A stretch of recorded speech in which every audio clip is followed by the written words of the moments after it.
Hi there. How have you been? I hope you've had a wonderful week. Anyway, I understand you're interested in selecting a career path and finding the right company for you. This is an exciting journey, and I'm here to help you navigate it based on my experience. But I would also recommend you do a lot of research so that you can be able to match your ethos with your purpose so that you can have the correct company. You don't want to go where there's a lot of negativity, like I mean myself the other way. Before we commence on this fabulous topic, welcome to my YouTube channel, and my name is Ngina Kate. Part of my mission in life is to help others achieve self-worth. Hence, I release a video every Friday that will aid you in balancing your wheel of life. Check out our previous video, as this is a continuation series from the career and work playlist.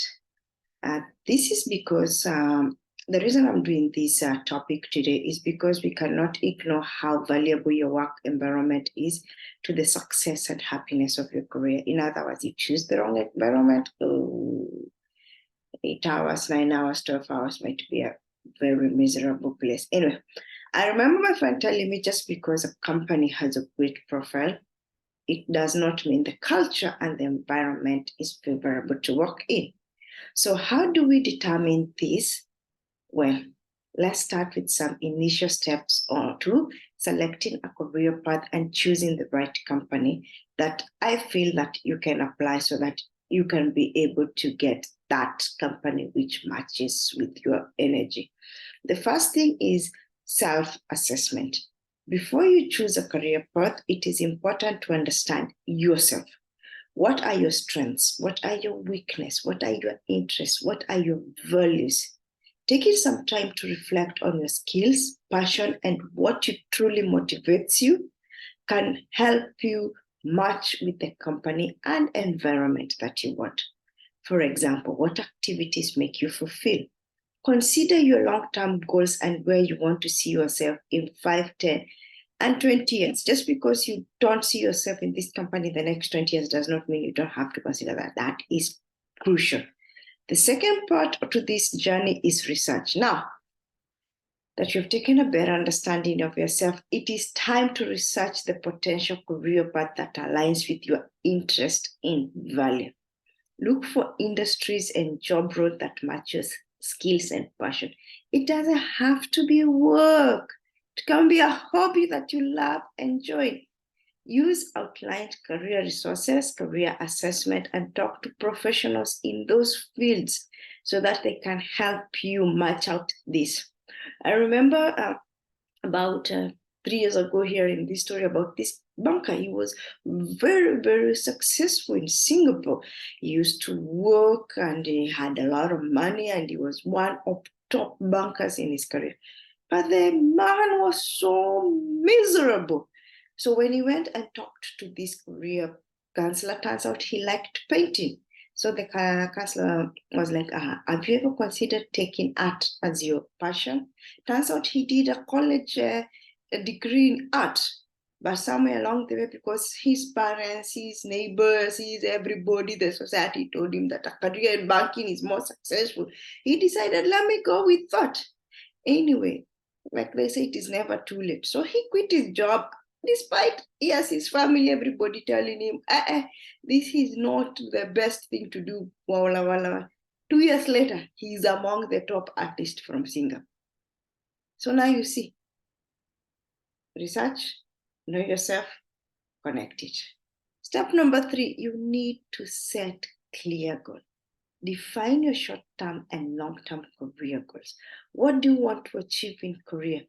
Your goals should always be smart, that is specific, measurable, achievable, relevant, and time-bound. Please check out my previous video. I explore this topic in a wider scale.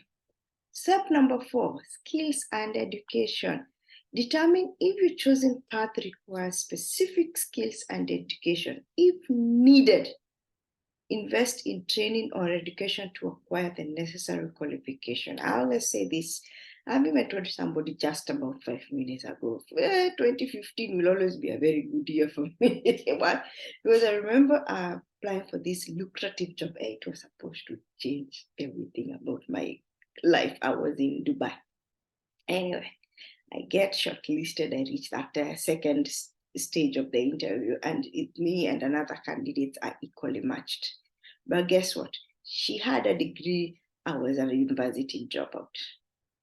They took her. They left me to the wind. So what did I do? I enrolled in 2016 in a university degree.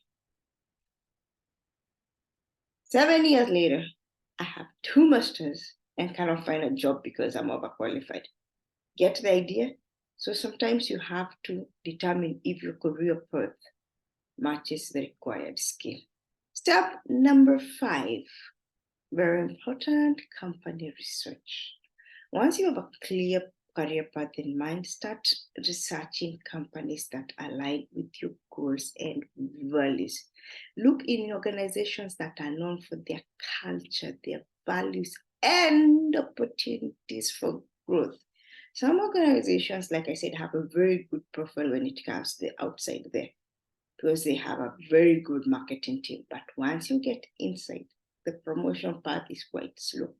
So just make sure you have opportunities for growth. How do you do this? You explore job board, company website, and join professional site like LinkedIn to network with professionals from those companies who can give you the inside scoop, so that you are able not only to find job opening, but understand the company culture, which brings me to point number 6, networking.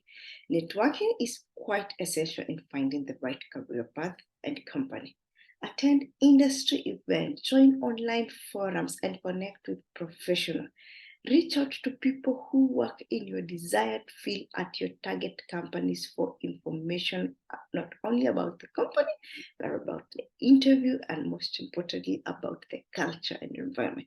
Like I said earlier, 8 to 12 hours spending at least 5 times a day, depending on a ship. I know some people work 2 days or 2 days off, some people 4, 3, 2, but majority of us, we work 5, 2 days off. You don't want to be somewhere where you are going to spend the most of your life and you're miserable. As in, every morning you're like, oh dear Lord, oh dear ancestors, oh dear universe, kindly help me be able to withstand this thing. We don't want that. Now, number 7, application process. You need to tailor your resume and cover letter to match the specific job and company you're applying to. Talk about this topic in how to apply for a job. You need to use the job description to highlight your skills and experiences that make you strong fit for the position. Follow the application instruction carefully and submit your materials on time before your deadline. Step number 8, interviews. Tackled that previous video. Prepare for interviews by researching common asked interview questions and practicing your response. Showcase your passion for the industry and your alignment to the company's value. Ask thoughtful questions if they have not been answered during the interview, to assess if the company is the right fit for you. For example, why is this position vacant? What achievement did the person who was in this job achieve during their lifetime of job? What are the opportunities for growth in this job? If have not been answered before, ask those ones. Step number 9, evaluate the offer you receive. If you receive a job offer, carefully evaluate them. Don't be so quick to sign. Consider factors like salary, benefit, company culture, and growth opportunities. Compare the offer against your career goals and value to make an informed decision. Okay, number 10, make a decision.